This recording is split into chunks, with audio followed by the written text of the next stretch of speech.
Hello students, let's discuss nucleophilic aromatic substitution reaction. इसे मैं एक क्वेश्चन से स्टार्ट करता हूँ बिकॉज एनसीईआरटी में एक क्वेश्चन है जिसकी वजह से बच्चा मेरे से सबसे पहले यही डाउट पूछता है कि सर उसमें लिखा है aryl halide do not show nucleophilic substitution और अब आप पढ़ा रहे हो एराइल हैलाइड का एरोमेटिक न्यूक्लियोफिलिक सब्स्टिट्यूशन, सर क्या हो रहा है? तो देखिए, सबसे पहले हर बार मैं अपनी वीडियो में बात बोलता हूँ कि ऑर्गेनिक में अगर हम बोलते हैं कि कोई रिएक्शन नहीं हो रही है, इसका मतलब उसका होना रेयर है। ध्यान से सुनो, उसका होना रेयर है।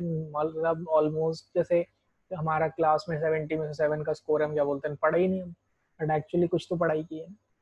सेम वे, इसीलिए मैं स्टार्ट करता हूँ उस क्वेश्चन से, which will show not show nucleophilic substitution. कौन न्यूक्लियोफिलिक सब्सटीट्यूशन शो नहीं करेगा? तो आप देखिए, ये भी एल्काइल हैलाइड है हमारा,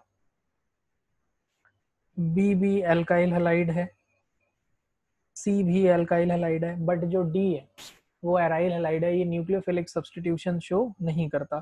जिसके रीजंस क्या है? ये न्यूक्लियोफिलिक सब्सटीट्यूशन क्यों नहीं शो कर रहा है?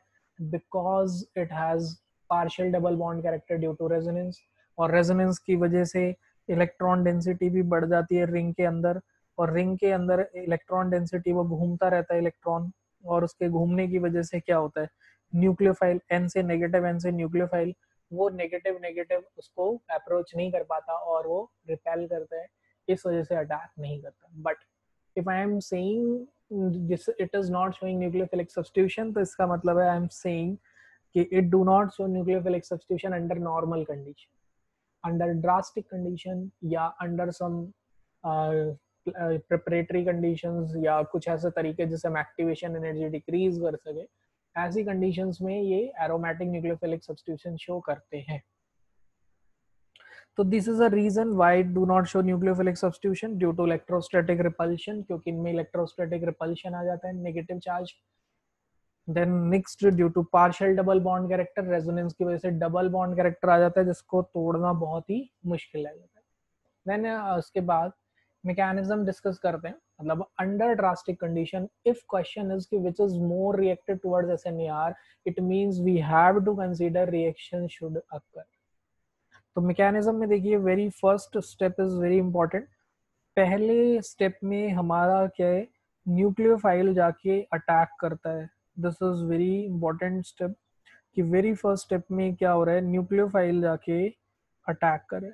तो जैसे ही न्यूक्लियोफाइल अटैक करता है, तुरंत पाई बॉन्ड टूटता है और वो साइड वाले कार्बन पे शिफ्ट हो जाता है। तो आई गेस आपको एरोज समझ आ रहे हैं।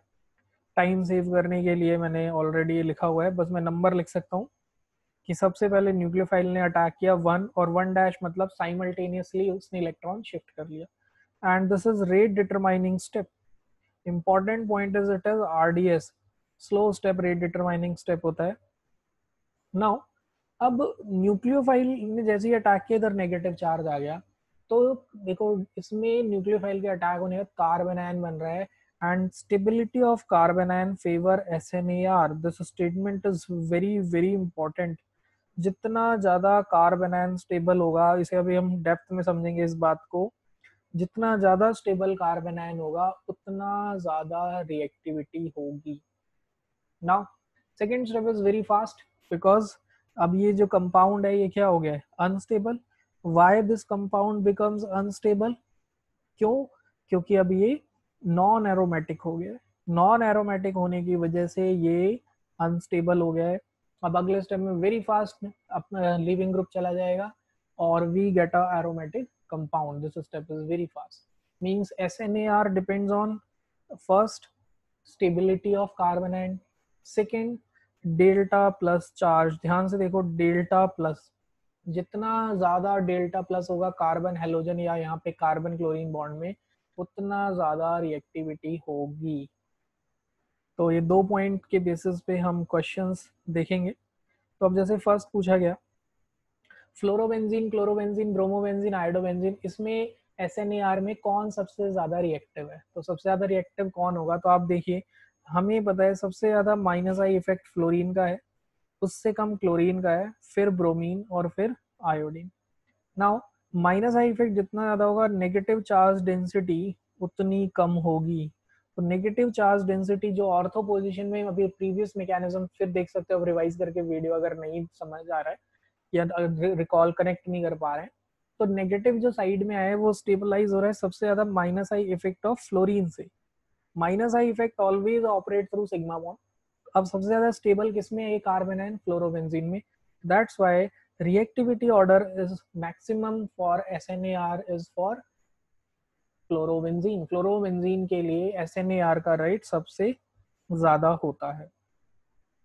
नाउ अब हम क्या कर रहे हैं उसके बाद, then we next discuss next part.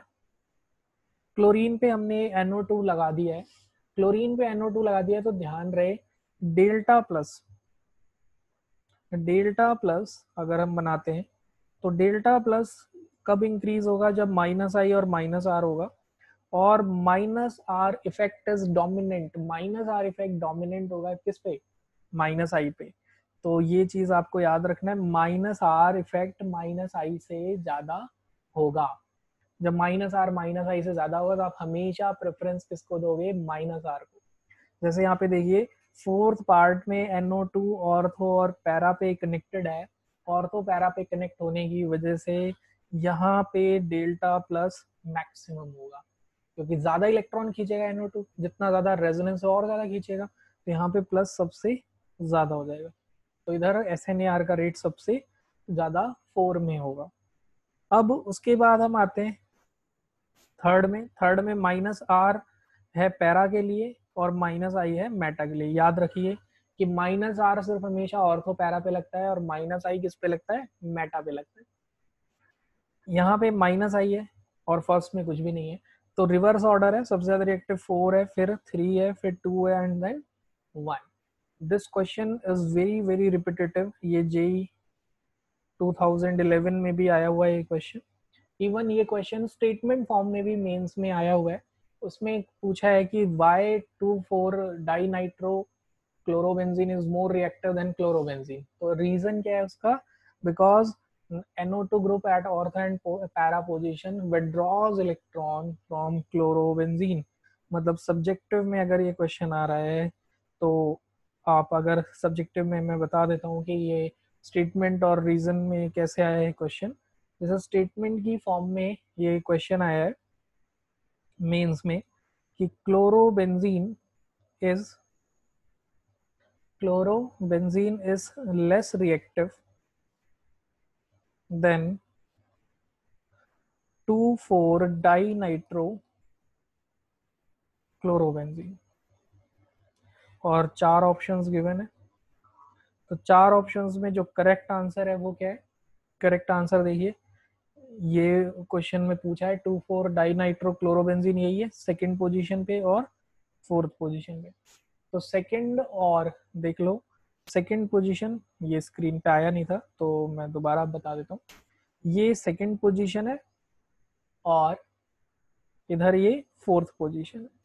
Second और फोर्थ पे जो NO2 है वो इलेक्ट्रॉन विड्रॉ कर रहा है क्लोरीन से, तो NO2 withdraws electron from ortho and para position.